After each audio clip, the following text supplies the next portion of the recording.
Shalom, selamat pagi. Apa kabar? Senang saya bisa kembali. Mungkin kalau nggak salah keempat kali saya ada di tempat ini. Dan ini adalah pertama kali saya di masa pandemi ini ada di sini. Dan ini pertama kali saya melayani secara onsite setelah masa pandemi. Tuhan Yesus baik, amin. Siapa yang percaya bahwa meskipun keadaan tidak baik, tapi Tuhan Yesus baik? Karena apa? Karena Tuhan Yesus tidak dipengaruhi oleh keadaan. Kasih Yesus tidak dipengaruhi oleh keadaan, dan kasih Yesus dan Tuhan Yesus adalah Tuhan yang ada di setiap musim kehidupan kita. Amin. Kalau Tuhan Yesus tidak dipengaruhi oleh keadaan, kebaikannya, dan Tuhan Yesus adalah Tuhan yang ada di setiap musim kehidupan kita, berarti penyembahan kita tidak boleh dipengaruhi oleh keadaan. Penyembahan kita itu penyembahan yang harus ada di setiap musim kehidupan kita. Jadi kita menyembah bukan supaya. Saya menyembah supaya saya dapat berkat. Saya menyembah supaya saya sembuh. Saya menyembah supaya hubungan saya dipulihkan. No. Saya menyembah meskipun saya sakit. Saya menyembah meskipun uang di kantong saya cuma 5.000. Saya menyembah meskipun hubungan saya sama orang tua saya sedang tidak baik. Tapi karena saya tahu ketika saya menyembah, ketika saya angkat tangan kepada Tuhan, Tuhan akan turun tangan. Amen. Jadi saudara, mental kita di dalam menyembah Tuhan bukan mental supaya, tapi mental meskipun. Amin. Karena saat ini udah bagus nih, kita sudah mulai masuk ke masa endemi, tapi sebelum-sebelumnya itu kita semua, saya yakin semua di ruangan ini merasakan dampak dari pandemi. Dan sekarang kita sudah mulai melihat secercah harapan. Wow, pandeminya sudah mulai berakhir. Sudah mau pindah ke endemi. Dan saatnya untuk kita masuk dalam musim kehidupan yang baru. Percayalah, kalau kita sedang dalam keadaan yang tidak baik, kita harus tetap menyembah Tuhan. Karena apa? Karena begini loh. The end is always good. If it's not good, it's not the end. Akhir dari segala sesuatu itu pasti baik. Kalau masih belum baik, belum berakhir. Jadi, kalau misalnya kita saat ini sedang merasakan hal-hal yang kurang baik, percayalah, ini bukan akhir dari segalanya. Karena akhir dari segala sesuatu pasti lebih baik daripada awalnya. Itu yang dikatakan di Pengkhotbah 7 ayat 8. Akhir dari segala sesuatu lebih baik daripada awalnya. Jadi saya cuma mau sampaikan sama Bapak Ibu Saudara semua di sini, siap-siap saatnya sekarang kita untuk bangkit. Belum semangat. Saatnya kita sekarang untuk bangkit. Amen. Bangkit. Amen. Yes. Karena Tuhan mau kita bangkit. Saudara tahu apa arti bangkit? Apa arti bangun? Bangkit atau bangun itu artinya berdiri, berada di tempat yang lebih tinggi, sadar dari keadaan sebelumnya, bangun dari tidur. Bangkit itu artinya naik, atau bangun artinya gini, naik ke tingkat yang lebih tinggi. Jadi bangun itu adalah tanda bahwa kita mau berada di tempat atau di situasi yang lebih baik dari sebelumnya. Kita mau berada di tempat yang lebih baik dari situasi sebelumnya. Bisa jadi situasi sebelumnya itu adalah hal-hal yang kurang baik yang saat ini kita alami. Kita semua alami. Jadi saatnya kita bangkit untuk naik, berada di level yang lebih tinggi. Dan saya mau beri judul khotbah saya siang ini, pagi ini dengan judul Talita Kum. Talita Kum, katakan sama-sama saya. Talita Kum, 1, 2, 3. Talita Kum, Talita Kum. Jadi Tuhan mau kita bangkit, Tuhan mau kita bangun. Apa syarat dari bangun? Syarat dari bangun adalah tidur. Kita nggak bisa bangun kalau kita nggak tidur, betul? Kita nggak bisa bangun kalau kita nggak berbaring. Kalau bangkit, kita nggak bisa bangkit kalau kita nggak mati. Jadi syarat dari kebangkitan adalah mati. Maksudnya apa? Banyak di antara kita yang mau bangkit. Saya yakin semua di sini mau untuk bangkit dari situasi yang tidak enak, betul? Banyak di antara kita yang mau bangkit dari situasi yang tidak mengenakan ini, akan tetapi tidak mau untuk mematikan kedagingan yang ada di dalam dirinya yang mungkin menjadi penyebab dia nggak bisa bangkit-bangkit. Masih iri sama orang, masih dengki sama orang, masih menyimpan kepahitan-kepahitan sama orang, masih suka nipu-nipu orang, masih suka mabuk-mabukan, masih suka goda-godain pasangan orang lain. Mungkin itu yang menyebabkan kita nggak bisa bangkit. Nah itu yang namanya kedagingan harus dimatikan dulu. Baru kita bisa bangkit. Amin. Nah kalau kita nggak matikan kedagingan kita, jangan harap kita bisa bangkit. Nggak bisa kita bangkit. Itu kalau bicara bangkit. Nah, kita semua suka tidur. Siapa di sini yang nggak suka tidur? Siapa di sini suka tidur? Saya suka tidur. Karena tidur itu enak. Benar nggak? Di dalam tidur itu banyak hal-hal positif yang terjadi. Dalam tidur kita bisa pemulihan fisik. Kita lagi capek, kita tidur. Bangun kita seger. Dalam tidur kita bisa mimpi. Yang lagi sakit kalau misalnya kita tidur itu jadi pulih. Yang lagi flu. Semua kalau kita ke dokter, kita lagi sakit. Habis kita dikasih resep obat, dokternya bilang apa? Banyak istirahat ya Bu, banyak istirahat ya Pak. Artinya apa? Banyak tidur. Tidur itu baik. Tapi jangan menyukai tidur. Di dalam tidur ada mimpi, ada hal-hal yang baik semua segala macam. Enak. Mimpi baik, kita semua suka mimpi, apalagi kalau mimpinya indah. Tapi ingat, mimpi hanya bisa diwujudkan kalau kita bangun dari tidur. Mimpi hanya bisa diwujudkan kalau kita bangun dari tidur. Jadi jangan menyukai tidur. Dan yang ngomong bukan saya. Firman Tuhan yang bilang begini. Amsal 20 ayat 13 dia bilang begini. Janganlah engkau menyukai tidur.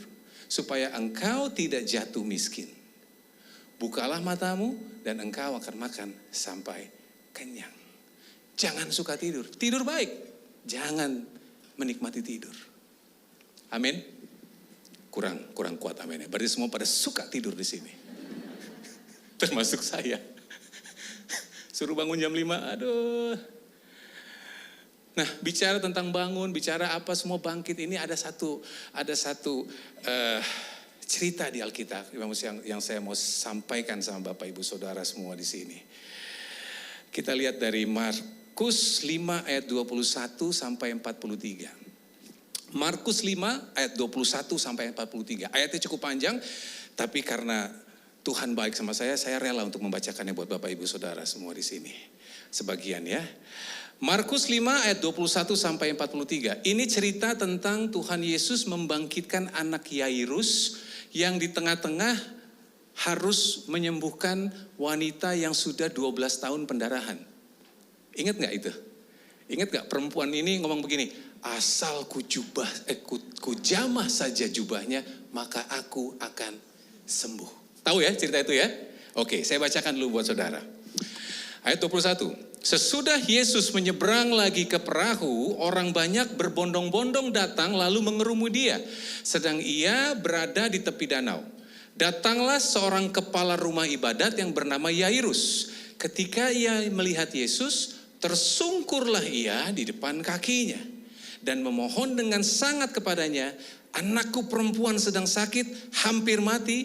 Datanglah kiranya dan letakkanlah tanganmu di atasnya, di atas anak itu, supaya ia apa? Selamat dan tetap hidup. Lalu pergilah Yesus dengan orang itu, dengan Yairus. Orang banyak berbondong-bondong mengikuti dia dan berdesak-desakan di dekatnya. Lalu kemudian ada cerita tentang perempuan pendarahan itu, saya tidak bacakan, saya langsung loncat ke ayat 35. Ayat 35 berkata seperti ini. Ketika Yesus masih berbicara, datanglah orang dari keluarga kepala rumah ibadat itu dan berkata, anakmu sudah mati. Dengarkan ini, anakmu sudah mati. Apa perlunya lagi engkau menyusah-nyusahkan guru? Tetapi Yesus tidak menghiraukan perkataan mereka dan berkata kepada Yairus, jangan takut, percaya saja. Lalu Yesus tidak memperbolehkan seorang pun ikut serta kecuali Petrus, Yakobus, dan Yohanes, saudara Yakobus. Mereka tiba di rumah kepala rumah ibadat dan di sana dilihatnya orang-orang ribut, menangis, meratap dengan suara nyaring.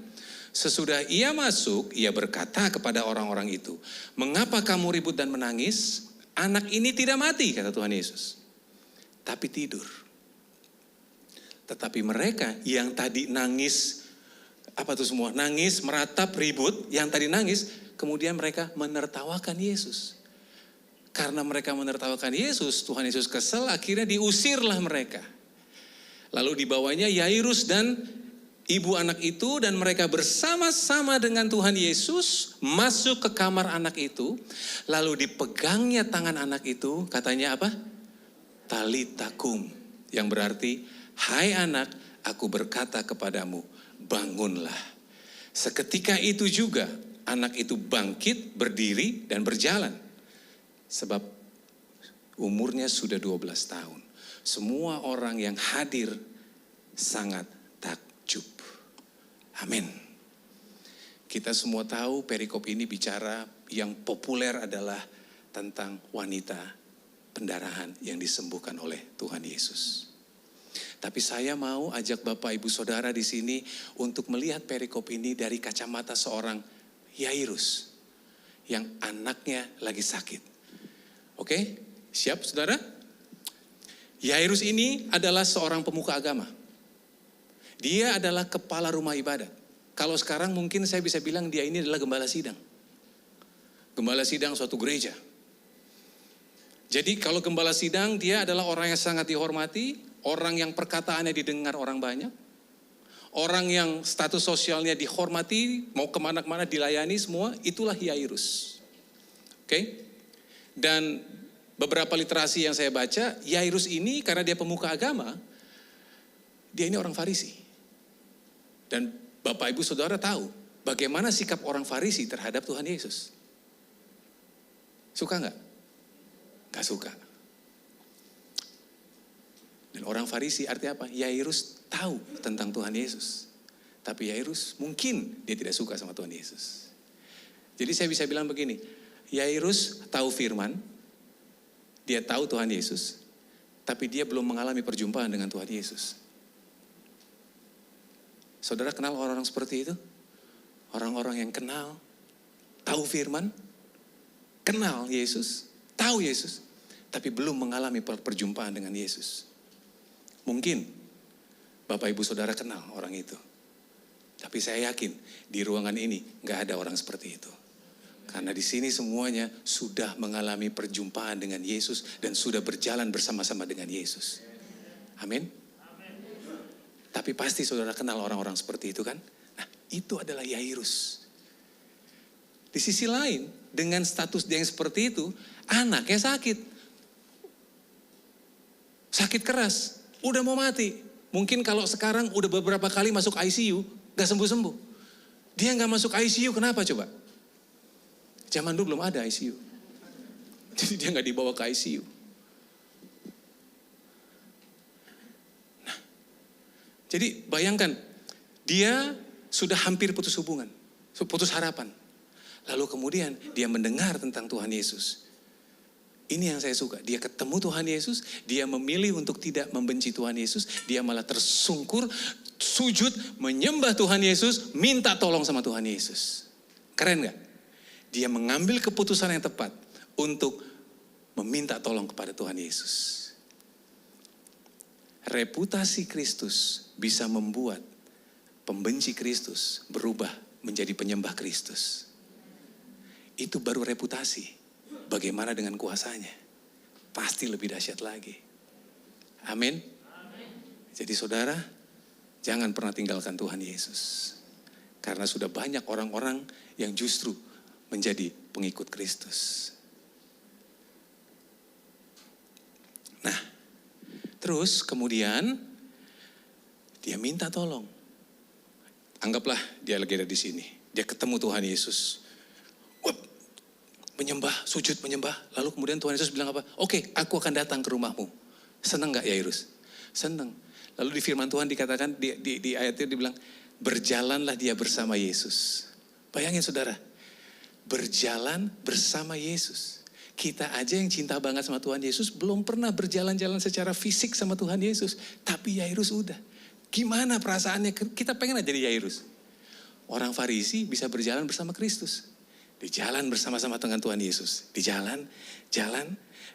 Mindsetnya adalah, Tuhan Yesus mau ke rumah gue, mau nyembuhin anak gue. Aman gak?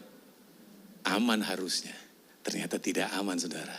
Walaupun dia berjalan dengan Kristus, walaupun kita sedang berjalan dengan Kristus, bukan berarti perjalanan hidup kita akan mudah. Karena akan ada banyak godaan-godaan, akan ada banyak ujian-ujian meskipun kita sedang bersama-sama dengan Tuhan Yesus. Itu yang Yairus alami. Di tengah perjalanan, tiba-tiba ada wanita dengan pendarahan di situ. Artinya apa? Perjalanannya terhenti. Setelah perjalanannya terhenti, Yairus pasti menunggu. Ya sudah, sembuhin aja dulu deh. Sembuhin, nunggu, belum sembuh, sembuh. Dia mempunyai harapan baru. Dia berjalan lagi. Ketika dia sudah berjalan lagi, saudara, apa yang terjadi? Dia dapat informasi dari saudaranya. Hei, anakmu sudah mati. Kira-kira saudara, apa perasaan Yairus? Di tengah perjalanan, dia melihat, aduh, anak saya ternyata sudah mati. Tapi saudara, ini yang keren. Tuhan Yesus lihat situasi itu. Sehingga Tuhan Yesus bilang sama Yairus, jangan takut, percaya saja. Dia jalan terus bersama Tuhan Yesus. Meskipun ada godaan-godaan.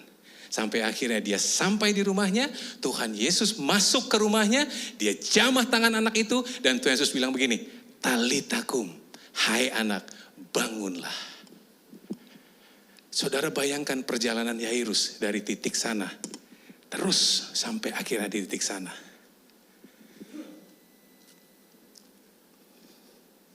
Apakah kita seperti itu saudara? Yes. Berapa banyak di tempat kita, di ruangan ini, yang saat ini sedang berada di tempat seperti yang Yairus jalani. Sudah berjalan bersama-sama dengan Tuhan Yesus, tapi mengalami problem yang besar. Muncul pengharapan, kita memohon kepada Tuhan, kita merendahkan hati kita kepada Tuhan, kita meminta belas kasihan Tuhan, Tuhan kabulkan. Lalu Tuhan pada saat sedang mau menolong kita, ternyata pengharapan kita terhenti karena Tuhan lagi ngurusin orang lain dulu. Kita pikir besok Tuhan nolong kita, tapi ternyata tidak. Besok pertolongan itu tidak datang-datang. Kenapa? Ya nggak tahu. Tuhan mungkin lagi ngurusin orang lain dulu. Sampai akhirnya kita ada di titik ini. Pada saat kita bingung sama pengharapan itu seperti apa. Lalu kemudian ada suara orang yang kita kenal. Bilang begini, anakmu sudah mati. Anakmu sudah mati. Mungkin suara-suara itu bukan bicara kepada kita, anakmu sudah mati. Tapi suara-suara orang-orang di sekitar kita yang mengatakan, pengharapan kita sudah tidak diperlukan lagi. Dan yang mengatakan itu adalah orang-orang yang kenal baik dengan kita. Coba kita perhatikan lagi ayat 35 sampai 36. Boleh dibuka ayat 35 sampai 36.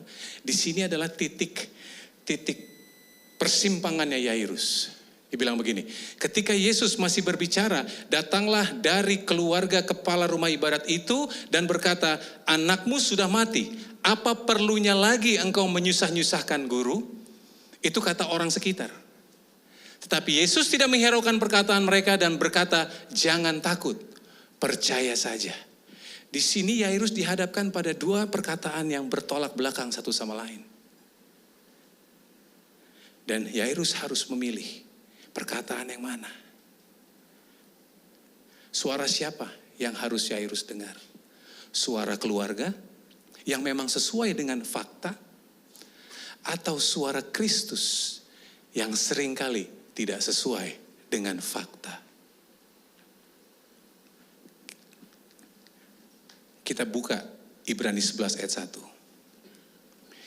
1. Iman adalah dasar dari segala sesuatu yang kita harapkan dan bukti dari segala sesuatu yang tidak kita lihat. Ini berarti iman gak ada hubungannya sama penglihatan. Amin. Iman tidak ada hubungannya sama penglihatan. Dan ini yang dialami oleh Yairus. Yang kelihatan adalah anaknya sudah mati. Tapi Yairus tetap beriman dan berpegang pada perkataan Kristus yang tidak sesuai dengan apa yang terlihat. Dibilang begini, jangan takut, percaya saja. Anak ini tidak mati tapi tertidur. Saudara, berapa banyak di antara kita yang saat ini mungkin melihat kenyataan di sekeliling kita sedang tidak berpihak kepada kita. Keuangan kita sedang tidak berpihak pada kita. Kesehatan kita tidak sedang berpihak pada kita. Dan sanak saudara kita mendukung akan hal itu. Malah dia yang memberikan informasi. Udahlah, lu gak mungkin melakukan ini. Lu gak punya kemampuan. Buat apa sih? Udah gak apa-apa, udah tenang aja, udah biar aja deh. Dan itu betul. Faktanya demikian.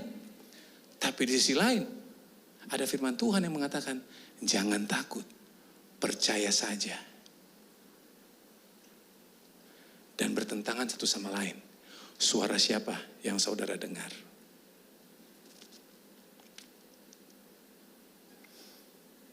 Tiga tahun yang lalu, puji Tuhan, istri saya diberikan, dan saya diberikan ujian yang luar biasa. Istri saya didiagnosa kanker payudara. Dan kita sudah melakukan pengobatan semua segala macam. Sudah dilakukan operasi, kemoterapi, radiasi, kemoterapi lagi. Selama 1 tahun sepanjang 2019 itu kami lakukan. Jadi istri saya botak. Sekarang gak kelihatan seperti pernah. Cantik banget. Dan saya juga ikut botak supaya bisa mensupport istri saya. Nah, pada saat itu saudara tahu berapa besar biaya untuk pengobatan kanker. 1 tahun penuh selama 2019 kami menjalani proses kemoterapi, proses pengobatan buat istri saya. Kami ikut asuransi, tapi pagunya gak cukup. Sehingga kami harus mencari lagi, wah luar biasa, biayanya gede banget deh. Nah, kita pikir ini gimana ya, gimana caranya kita bisa membayar biaya pengobatan ini. Kita berdoa. Tahu saudara, Tuhan jawab apa? Tuhan bilang gini sama saya, kamu punya mobil satu tuh, ada 1 mobil, kamu kasih sama orang. Hah? Yang benar? Kasih kemana Tuhan? Ada 1 gereja, kamu kasih sama gereja itu. Saya pikir gini, kalau mobil itu dijual, uangnya bisa dipakai untuk sebagian pengobatan kanker istri saya. Betul nggak? Itu faktanya. Dan itu kalau saya lakukan, semua orang akan bilang begini, termasuk Bapak Ibu akan bilang begini, benar juga Pak, setuju nggak? Uangnya bisa dipakai buat ngobatin, bukan buat foya-foya, bukan buat sekolahin anak, buat ngobatin kanker. Urgent banget, emergensi. Betul kan? Tapi Tuhan bilang, kamu kasih mobil itu. Tuh. Oke Tuhan, 2 hari berturut-turut, itu terngiang-ngiang setiap saya berdoa. Akhirnya saya bilang begini, Tuhan, kalau memang ini dari Engkau, kasih konfirmasi ke istri saya. Sehingga suatu malam, saya bicara sama istri saya, yang aku dapat begini. Menurut kamu gimana? Istri saya orang yang sangat logis. Kalau bisa dari masa-masa pandemi kita waktu itu pribadi, dia bilang menghemat, kita menghemat. Tapi istri saya bilang begini, kalau itu memang yang Tuhan suruh, kamu lakukan. Hah? Kok segampang itu istri saya? Singkat cerita, saya hubungi pendetanya, saya hubungi beliau, Pak begini. Datang ke rumah saya sudah siapkan BPKB, STNK, sama kunci mobil. Pak, saya berdoa begini, saya diminta untuk menyerahkan ini. Oke, pendetanya bilang, terima kasih, saya tidak tahu mesti ngomong apa. Ini memang mungkin jawaban dari pergumulan kami yang sedang membutuhkan keuangan. Bapak mau jual, Bapak mau pakai, terserah. Saya hanya diminta untuk menyerahkan mobil ini sama Bapak. Oke, selesai. 2 hari, 3 hari kemudian ya, setelah kami serahkan mobil itu, kami ditelepon sama pihak asuransi, saudara. Kami dihubungi. Dibilang begini, permohonan klaim dari kita, itu dikabulkan 2 kali lipat dari yang seharusnya. Sehingga biaya pengobatan istri saya tercover semua.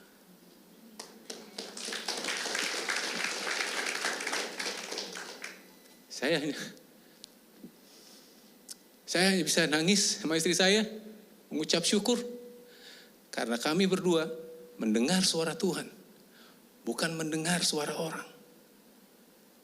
Dan kami bersyukur sekali kami mengambil keputusan yang tepat. Meskipun kami saat itu kami gak suka. Karena lebih bagus uang itu dijual untuk dipakai untuk mengobati gitu kan. Tapi saudara tahu, kalaupun misalnya saat itu uang mobil itu kami jual, dan uangnya kami pakai buat pengobatan istri saya, masih belum cukup. Jadi bayangin gak, bagaimana Tuhan bisa bekerja dengan cara-cara yang sama sekali kita tidak masuk akal kita. Apa yang tidak kita lihat, apa yang kita tidak dengar, apa yang kita tidak tahu, itu yang Tuhan sediakan buat kita. Nah kalau Tuhan bisa lakukan itu buat saya dan istri saya, kenapa Tuhan gak bisa lakukan buat Bapak, Ibu, Saudara semua di sini? Yang perlu saudara lakukan adalah bijak di dalam mendengar suara. Suara siapa yang saudara dengar?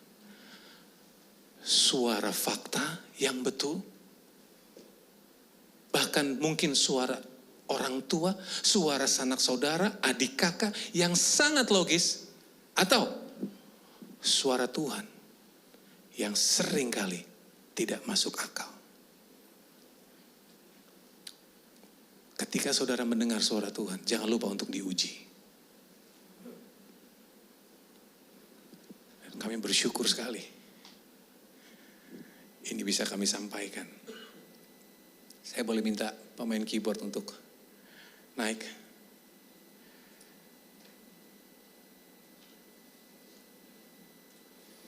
Roma 10 ayat ke-17 dikatakan seperti ini. Jadi iman timbul dari pendengaran, dan pendengaran oleh firman Kristus. Firman Kristus yang membedakan apakah kita melakukan perbuatan iman atau kita melakukan perbuatan yang nekat. Saya ulangi, firman Kristus yang menentukan, yang membedakan apakah kita melakukan perbuatan iman atau kita melakukan perbuatan yang nekat. Yairus memilih untuk mendengar suara Tuhan. Berapa banyak di antara saudara yang saat ini sedang ada di dalam situasi seperti Yairus. Sedang berada di dalam situasi yang sulit. Padahal kalian semua sudah berjalan bersama Kristus. Tapi masalah sepertinya tidak pernah berhenti, datang silih berganti. Masalah yang ini belum beres, muncul masalah yang baru. Masalah keuangan belum beres, muncul masalah difitnah sama orang lain. Masalah hubungan dengan orang tua belum beres, muncul masalah di pekerjaan. Habis itu muncul masalah kesehatan. Saya nggak tahu firman ini bicara apa seperti kepada saudara. Tapi mungkin ada saudara di antara saudara yang sedang mengalami situasi seperti itu. Sehingga saudara harus berjalan terus bersama Tuhan. Tapi persoalan sepertinya nggak beres-beres. Dipikirnya gini, kalau ikut Tuhan Yesus hidup semua beres. No, saya mau bilang tidak. Tuhan Yesus sendiri yang bilang, barang siapa mau ikut aku, sangkal diri, pikul salib, dan ikut aku. Meskipun kita mengalami cobaan yang besar, tapi saudara jangan lupa, Tuhan Yesus selalu memegang tangan kita. Dia nggak pernah janjikan bahwa hidup kita mudah, tapi dia selalu berjanji, apapun musim kehidupan kamu, aku ada bersama-sama dengan engkau. Saya alami itu. Jadi saudara, ketika saudara berada dalam situasi ini, ingat, suara mana yang saudara pilih? Pilihlah suara Tuhan Yesus yang jangan mau dipengaruhi oleh keadaan sekitar. Tetap terus berjalan sama Tuhan Yesus. Sehingga ketika mungkin hati kita sedang mati, pengharapan kita sedang mati, keuangan kita sedang mati, Tapi ketika kita tetap terus bersama-sama dengan Tuhan, ada masanya nanti, karena kita terus berjalan dengan Tuhan Yesus, Tuhan akan datang sama kita dan akan bilang begini, talitakum, hai anakku, bangunlah.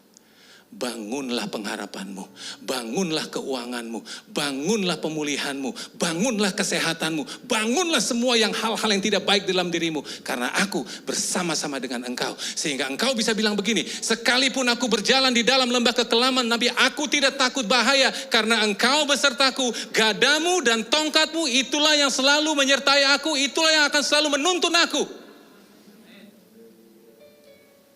Jangan pernah putus pengharapan sama Tuhan. Dengar suara Tuhan baik-baik.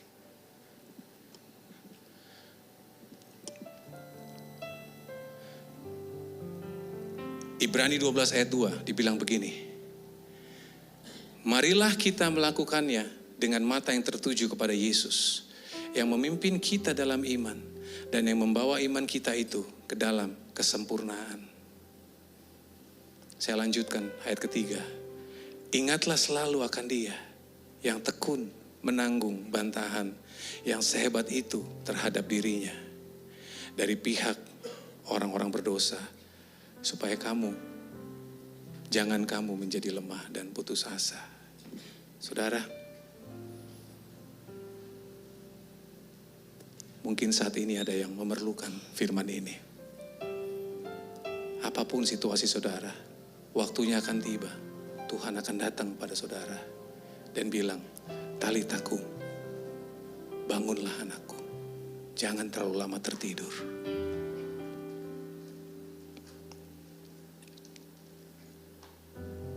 Saya mau berdoa buat saudara. Mari kita berdoa.